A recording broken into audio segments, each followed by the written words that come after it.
seja o Senhor, né, gente? Na hora lá da formatura da escola dominical, eu falei de orarmos a Bíblia. Vocês viram como nós também cantamos a Bíblia? Esse último cântico, ele fala ali de Emaús. É uma oração, é um cântico, né? Algo assim maravilhoso.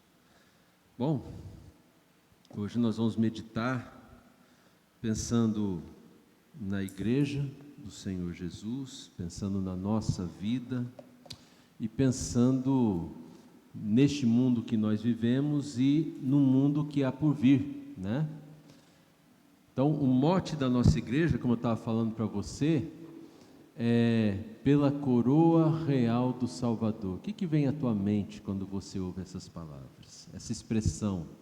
Pela coroa real do Salvador. O que significa isso? Você consegue ver um aspecto escatológico, as coisas do fim, do outro mundo, quando nós também receberemos uma coroa, um galardão de Deus na volta do Senhor Jesus? Você consegue fazer essa comparação? Pela coroa real do Salvador. O que significa isso, né, gente? Porque parece uma coisa tão distante de nós. Como trazer essa conversa aqui para o nosso meio, né? Para a nossa vida. Eu creio assim que em alguns aspectos a igreja ela é contracultural, mas tem outros aspectos que a cultura até nos ajuda. Cultura dos filmes, por exemplo, muitas vezes me ajuda muito. Tem um filme chamado O Terminal. Eu acho que a maioria de nós já assistiu, né? Você já assistiu? Faz assim. Não, se você não assistiu, assista. Mas você vai ouvir o que eu vou contar com spoilers, né? Mas o Tom Hanks, você está indo de um país do leste europeu, imaginário, para os Estados Unidos, e você não sabe qual é o motivo da viagem dele. E nisso, quando ele chega no aeroporto, o país dele entra em guerra e o passaporte dele não vale mais. Ele não pode sair do aeroporto e ele tem que ficar no aeroporto até o final do filme. E aeroporto é chamado de terminal, né? E a história vai e vem até que ele consegue finalmente sair do aeroporto nos 10, 15 minutos finais do filme. Eu já assisti umas 5, 6 vezes esse filme. É lindo, né? E aí você vai descobrir o que levou o tal do Tom Hanks, eu não lembro o nome dele, é Victor, né? É Victor. Olhei para você e lembrei, o Victor é um nome próprio lá do leste europeu, né? Ele então conta o que ele está fazendo lá. O pai dele, no leito de morte, pediu para o filho fazer uma promessa. Filho, você sabe o quanto eu gosto de jazz. Olha aqui, ó. Tá vendo esse papel aqui, ó? Eu tenho autógrafo de todos esses músicos, menos um. Eu não vou ter como ir lá. Então, filho, você vai lá para mim? E o pai morre, parece, se eu estou bem lembrado, até nos braços do Victor. E o Victor, então, vai lá para Nova York, vai em busca do autógrafo desse músico de jazz, já um senhor de idade também, e ele consegue no final do filme o autógrafo. E agora, o pai dele foi cremado, ele leva as cinzas do pai e guarda junto das cinzas aquele papel lá com todos os autógrafos. E agora ele olha satisfeito para tudo aquilo que ele fez. Entra no táxi, o taxista pergunta, para onde nós vamos? Ele diz, nós vamos para casa. Pela coroa real do Salvador. Significa nós vivemos com um propósito para Deus. Cumprimos promessas de Deus para a nossa vida. E Jesus nos ensinou de várias maneiras essa verdade. E uma das maneiras que eu acho mais bela, mais linda, é do texto que está aqui, Mateus 25, você pode abrir a sua Bíblia, se você ainda não abriu, vai abrindo aí.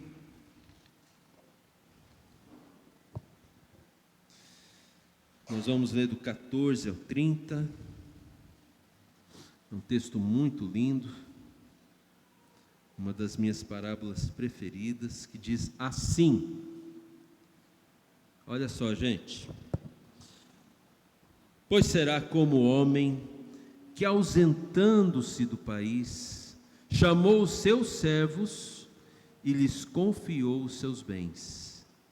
A um deu 5 talentos, a outro deu 2 e a outro deu 1, de acordo com a capacidade de cada um deles. Olha só, gente.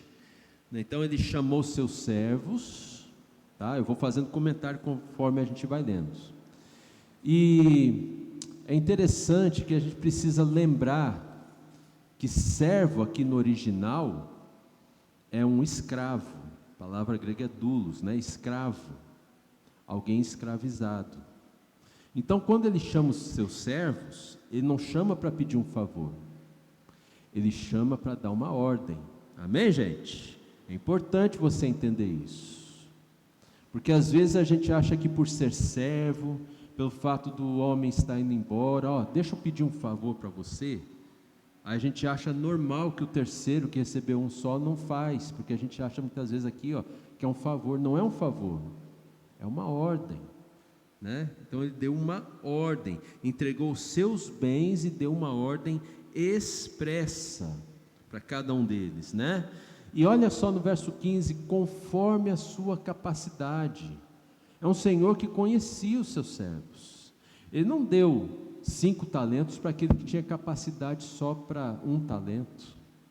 Ele não colocou um peso excessivo nas costas de nenhum deles. Ele foi correto, ele foi sábio. Ele sabia até onde podia contar com cada um dos seus servos. Então, um recebeu 5, porque 5 ele poderia trabalhar. O outro recebeu 2 e o outro recebeu 1. Cada um conforme a sua capacidade. E Deus faz assim com a gente hoje também, né, gente? Você sabia que cada um de nós tem um dom, um chamado? Sabia que você tem um chamado missionário de Deus? Você tem um chamado. Poucos têm chamado transcultural, que vai para uma outra cultura, vai para uma outra região. Todos que não têm um chamado transcultural, têm um chamado cultural, aqui para a nossa igreja, aqui para a nossa cidade. Todos nós somos chamados por Deus para servir a Deus como missionários de Deus.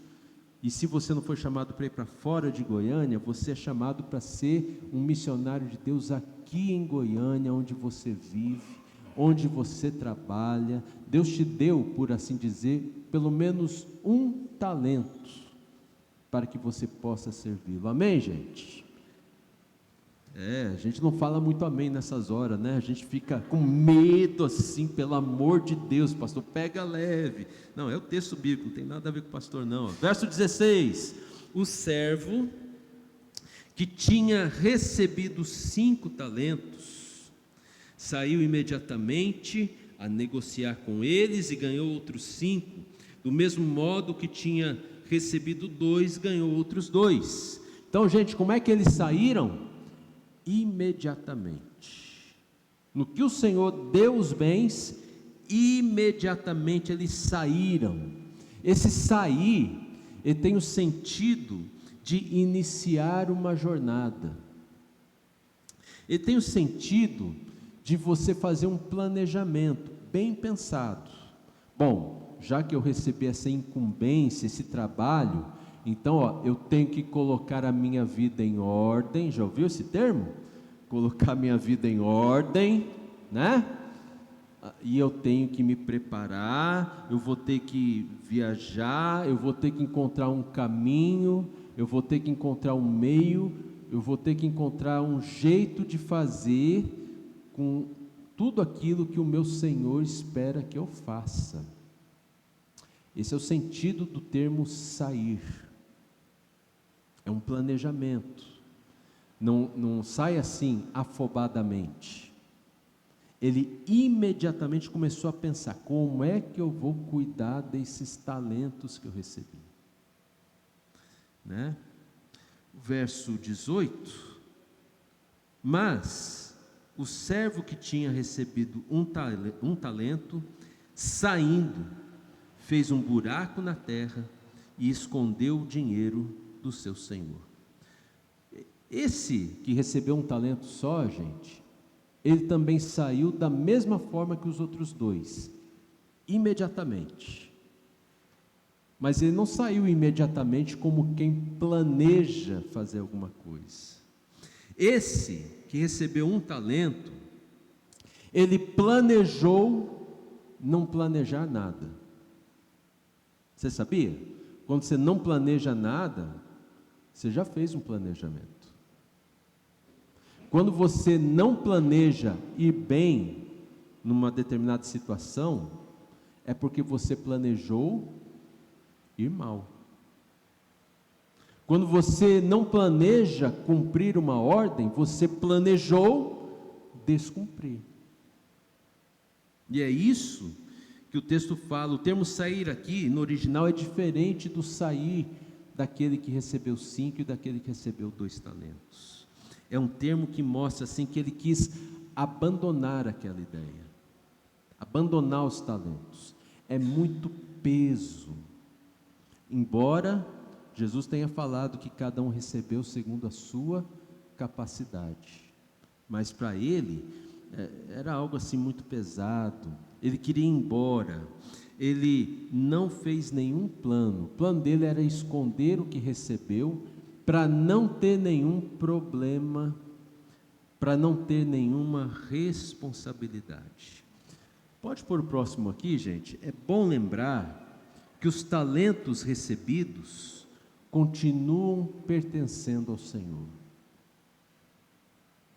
Nenhum desses servos poderia até aqui falar assim: o talento é meu e eu faço do meu talento o que eu quiser. Os talentos pertenciam ao Senhor, e eles, como servos do Senhor dos talentos, precisavam obedecer aquilo que o Senhor lhes direcionou, lhes ordenou. Amém, meus irmãos? É importante a gente entender isso. Vamos continuar aqui a nossa leitura. Verso 19: depois de muito tempo, o senhor daqueles servos voltou e fez um ajuste de conta com eles. Presta atenção na diferença, né? Quando o senhor foi embora, todos os 3 agiram imediatamente. Mas o retorno do senhor, ele demorou, né? Então ele, depois de muito tempo, apenas voltou. E ele ia fazer um ajuste de contas, uma prestação de contas. Verso 20: aproximando-se o que tinha recebido 5 talentos, entregou outros 5, dizendo: o Senhor me confiou 5 talentos, eis aqui outros 5 que ganhei. Vamos pular para o verso 22. E aproximando-se também o que tinha recebido 2 talentos, disse: o Senhor me confiou 2 talentos, eis aqui outros 2 que ganhei. Gente, esses 2 versos, o 20 e o 22, com exceção do número 5 e do número 2, eles têm o mesmo teor, a mesma escrita, né? Tanto o que recebeu 5 quanto o que recebeu 2, ele se aproximou, ele foi prestar contas com seu Senhor, né? E eles apresentaram assim: olha, eu tenho outro tanto, o Senhor me deu esse tanto aqui, eu tenho um tanto diferente, ó. Diferente da quantidade que o Senhor me deu, eu estou trazendo uma mesma quantidade, 5 talentos, o outro, 2 talentos, ok? Então aqui o servo trabalhou, mas quem ganhou foi o Senhor. Os versos 21 e 23, o Senhor disse: muito bom, muito bem, servo bom e fiel, você foi fiel no pouco, sobre o muito te colocarei, venha participar da alegria do seu Senhor. Os versos 21 e 23 são o mesmo também, né? A mesma coisa que o Senhor disse para um, disse para o outro. Esse termo disse o Senhor desses servos, é no sentido dele abrir o coração, é no sentido de mostrar como esse Senhor está satisfeito com eles, né? Ele abre o coração e diz tudo que ele está pensando a respeito desses servos. Você agiu bem, você prosperou, você é bom, você é fiel, né? Eu estou muito satisfeito com você. Quando ele chama esses servos de bom e fiel, ele está falando do caráter que ele encontrou nos seus servos, porque ele estava ausente, e os servos foram bons para com ele, os servos foram fiéis. O Senhor estava lá no estrangeiro, demorou para voltar, mas eles tinham um caráter que o Senhor esperava que eles tivessem, né? E aí, é como se o Senhor estivesse falando assim para eles, porque assim como vocês foram bons, nesse pouquinho que eu coloquei para vocês, olha a mentalidade do Senhor da parábola. Para os servos talvez 5 fosse muito, fosse um teto, um limite até onde ele podia ir, mas para o Senhor era tão pouco. 2, talvez para aquele servo que recebeu 2, nossa, estou aqui no limite, né? Nos cascos aqui, eu tenho capacidade, mas eu vou ter que trabalhar, mas eu tenho capacidade. E para o Senhor, nossa, eu te dei tão pouquinho, você foi fiel. Olha só que lindo, gente, né? Assim como você foi fiel nesse pouco, eu vou estabelecer você sobre o muito na minha casa, porque você também vai ser bom e fiel. A prova é que quando você recebeu pouco, você teve caráter, e agora, por ter caráter, eu vou confiar muito a você, porque você também terá o mesmo caráter. Amém, meus irmãos? É isso que está sendo falado, né? O caráter do servo foi a condição para voos maiores. Se você não tem esse caráter diante de Deus, de ser bom e fiel, você nunca alçará voos altos na vida cristã. Venha para a alegria do seu Senhor, é um termo que para nós poderia ser assim, você recebeu um ingresso de cortesia para um grande evento, o evento mais esperado, mais aguardado na cidade, o aniversário da IPI do Brasil, né? Sim, algo maravilhoso, que pouquíssima gente tem, que não é para todos, mas você foi agraciado, porque o Senhor viu, né, que você era bom e fiel a Ele.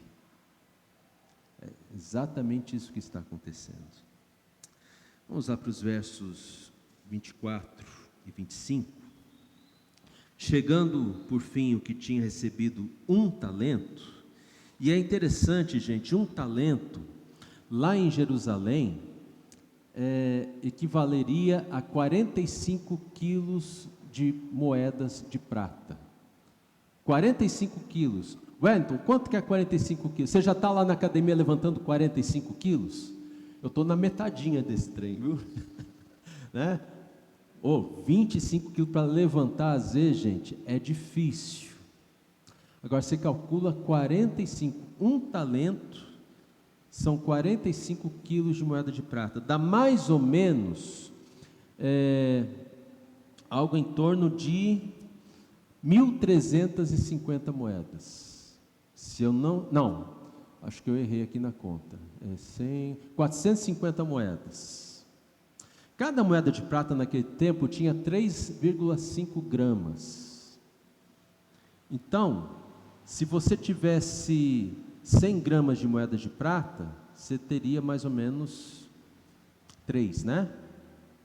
É isso? Então, Judas traiu Jesus por quantas moedas de prata? Me ajuda aí, Vitor, você que é bom nas matemáticas melhor que eu. 30 moedas de prata. Quantas gramas daria? 300? Quanto? 100 gramas, né? 100 gramas. Vai me ajudando aí, que eu pedi ajuda para a Ju, eu não notei o que a Ju falou, o seu Daniel, a Patita. Eu sou careca, não para muita coisa aqui na cabeça, né? Vai me ajudando aí. Judas, por 30 moedas de prata, 100 gramas, traiu Jesus. O que recebeu menos talento, recebeu quanto, gente? 45 quilos.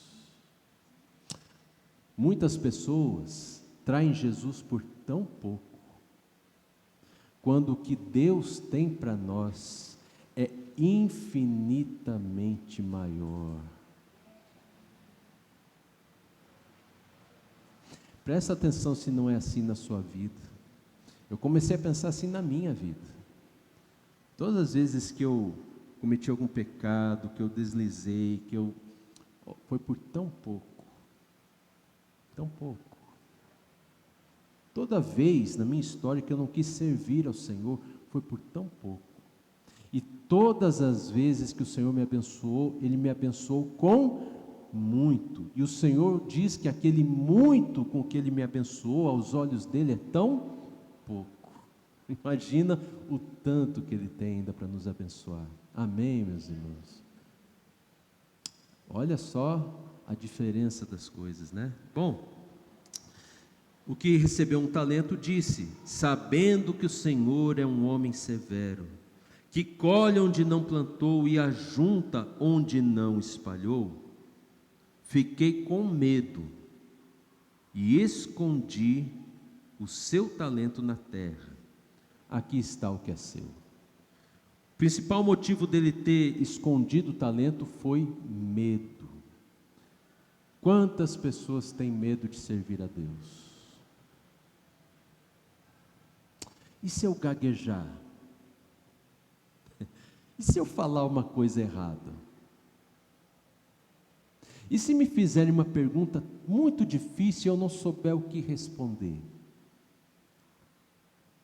Não é assim que a gente pensa, meus irmãos? Ou os medos que eu tenho.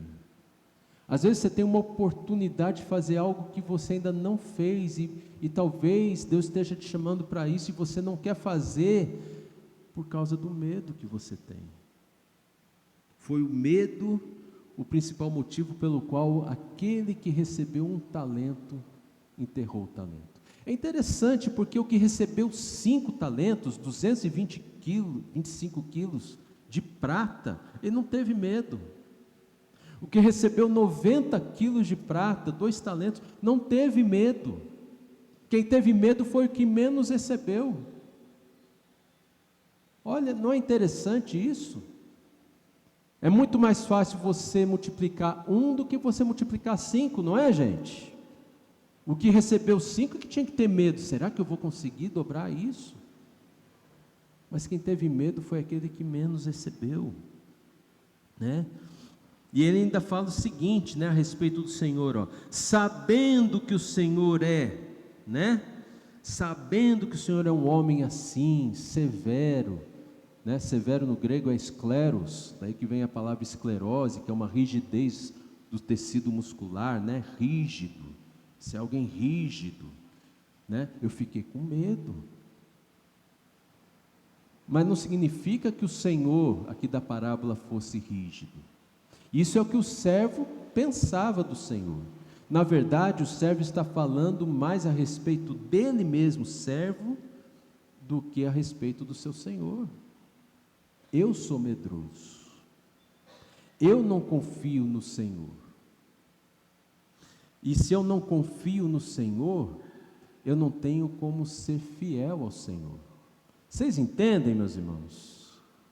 Como que nós somos fiéis ao nosso Senhor, Jesus? É somente se nós confiarmos nele. Às vezes nos falta fidelidade por falta de confiança. E é isso que está ficando claro aqui, ó, né? Ele não fala sobre o Senhor, mas sobre si mesmo. Para o Senhor aqui dessa parábola, o servo ele está dando uma desculpa, e uma desculpa esfarrapada, porque o Senhor fala assim: eu não sou desse jeito, é o que você pensa a meu respeito. E nós somos assim, nós sempre colocamos culpa no outro.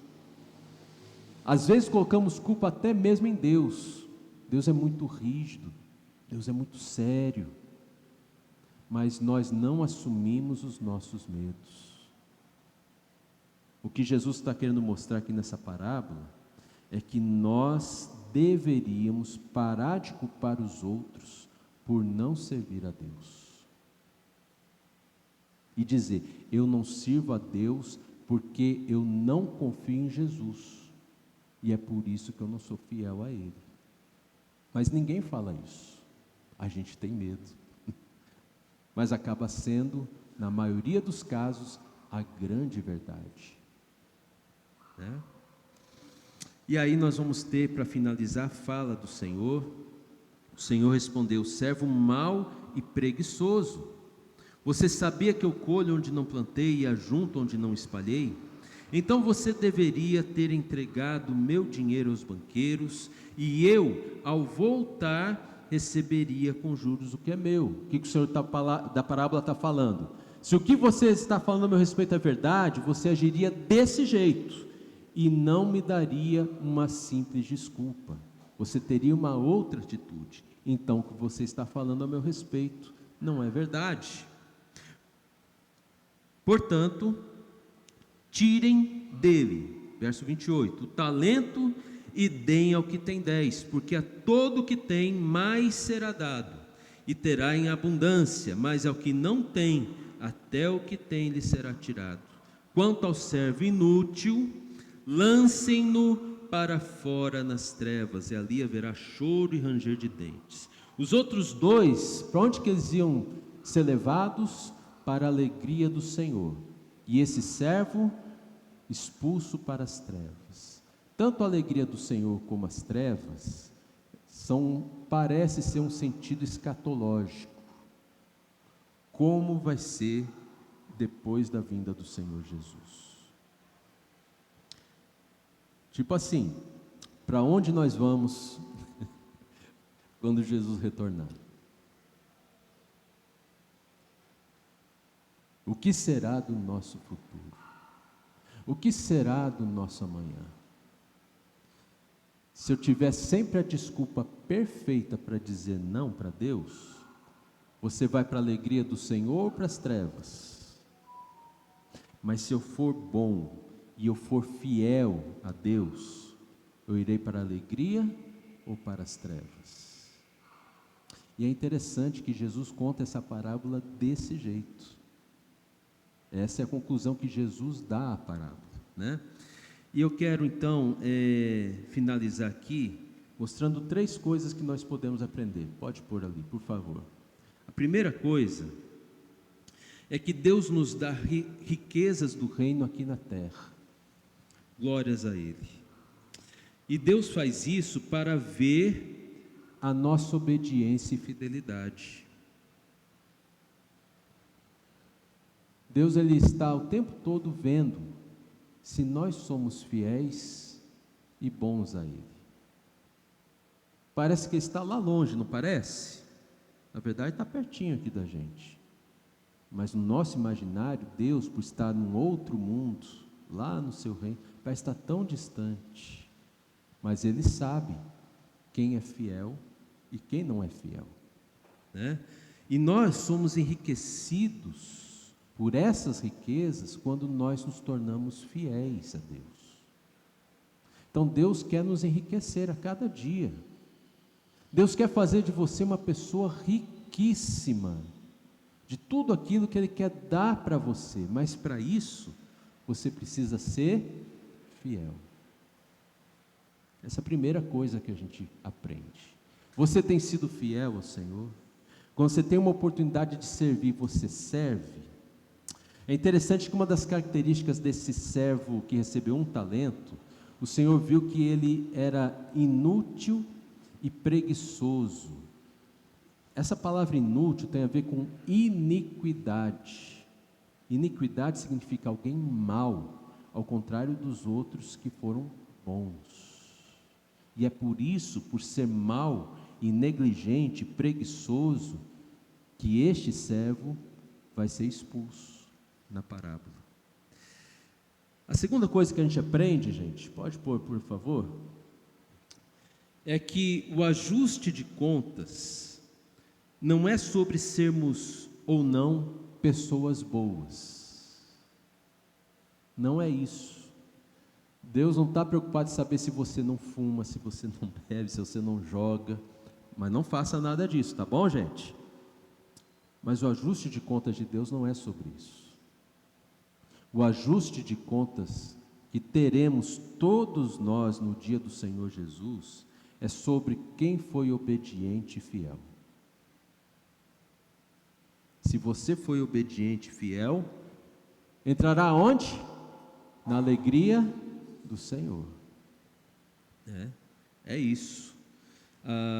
Se você é uma pessoa boa, mas não é fiel e não é obediente a Deus, você não entrará na alegria do Senhor. Amém, gente? Deu para entender? Não é sobre sermos bons, é sobre sermos fiéis. Aí Deus sempre está te chamando. Você sempre tem uma oportunidade para firmar, criar raízes, mas você diz não. Olha, o juízo final será sobre isso. Precisamos ter esse cuidado.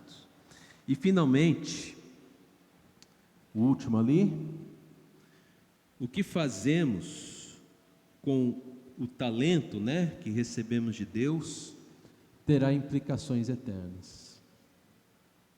Terá implicações eternas. Cada vez que você é fiel a Deus, isso terá um peso de glória. Cada vez que você não é fiel a Deus, isso vai ter uma implicação na sua vida. E o Senhor se demora, porque Ele quer que todos se salvem. Ele quer que todos tenham todas as chances do mundo para rever a sua situação.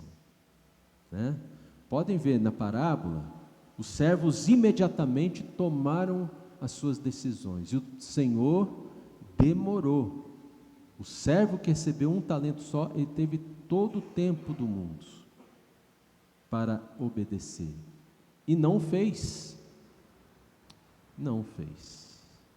Bom, é uma palavra para a igreja, mas a igreja não são as paredes, não são os vitrôs, não é esse microfone que eu estou usando, não são os instrumentos musicais. O que é a igreja? Somos nós. Se você for bom e fiel aos olhos do Senhor, toda a igreja será. Olha só, gente. Mas se você não for, a igreja não será. Por quê? Porque nós somos a igreja. E na igreja do Senhor Jesus, ninguém é chamado para ficar atrás. Ninguém é chamado para ser esquecido. Ninguém é chamado para ser menos importante. Não são os cargos que fazem de você uma pessoa fiel, mas é o caráter de Jesus em sua vida, que o Senhor colocou, é a habitação do Espírito Santo em você, que te dá esse caráter aprovado por Deus. Ter Jesus Cristo vai significar para nós o seguinte: eu vou servir o Senhor, eu vou fazer aquilo que o Senhor está me pedindo, está me chamando, está me ordenando, e eu vou fazer de bom coração. É um dos sinais de quem é salvo. Mas quando você começa a servir assim, poxa, se eu não tivesse na escala eu nem vinha, acordar cedo de manhã, estou meio cansado, estou meio assim, estou meio assim, sabe, gente, com falta de vontade. Isso não é um bom sinal. Onde está a diferença que Jesus faz na sua vida? Onde está a vida espiritual? Onde é que está o agir do Espírito Santo em você? Porque não é assim que o Espírito Santo age. Na vida em que o Espírito Santo age, essa pessoa ela não fica fazendo o corpo mole assim para servir a Deus, ela vai com alegria, é o que ela mais espera. É o que ela mais espera. Ela não vê a hora de ter uma oportunidade. Ter oportunidade pode não ser tudo aquilo que ela esperava, mas ela agarra com unhas e dentes. Eu vou servir o Senhor. É isso. Mas isso só acontece na vida daquele que recebeu Jesus como seu Senhor e Salvador. E hoje eu quero dar mais uma oportunidade. Eu sei que todos aqui são crentes, eu sei que todos aqui estão há muitos anos na igreja, ou no cristianismo, mas entregar a vida para Jesus é diferente. Entregar a vida a Jesus é diferente de ser membro, de ter carteirinha de membro de igreja. Entregar a vida a Jesus significa: Jesus, Tu és o meu Senhor, e o que o Senhor me mandar fazer, onde o Senhor me mandar ir, eu farei, eu irei, porque Tu és o meu Senhor. Eu serei como aquele que recebeu 5 talentos, eu serei como aquele que recebeu 2 talentos, mas não me deixe ser como aquele que recebeu 1 talento só. Eu não quero enterrar a minha vida diante do Senhor. Hoje eu quero orar com todos vocês que têm essa sede de servir ao Senhor, ou que, até hoje não tendo essa sede, querem pedir ao Senhor: Senhor, muda isso na minha vida, e faz diferente. Meu irmão, minha irmã, nós precisamos de você, mas você precisa de Jesus. E Jesus não te chamou só para te consolar, para te confortar, para você ouvir palavras aqui de: puxa, estou tão mal, tão ruim, ai que bom ouvir uma palavra boa. Isso acontece, mas não é só isso. Jesus te chamou para você pensar em algo maior que a sua própria vida, o reino de Deus, e fazer diferença na vida das pessoas. Se você não fizer diferença, a nossa igreja não fará diferença. E Jesus quer que esta igreja faça diferença. Ou seja, Jesus quer que você faça diferença, para a honra e glória do nosso Deus.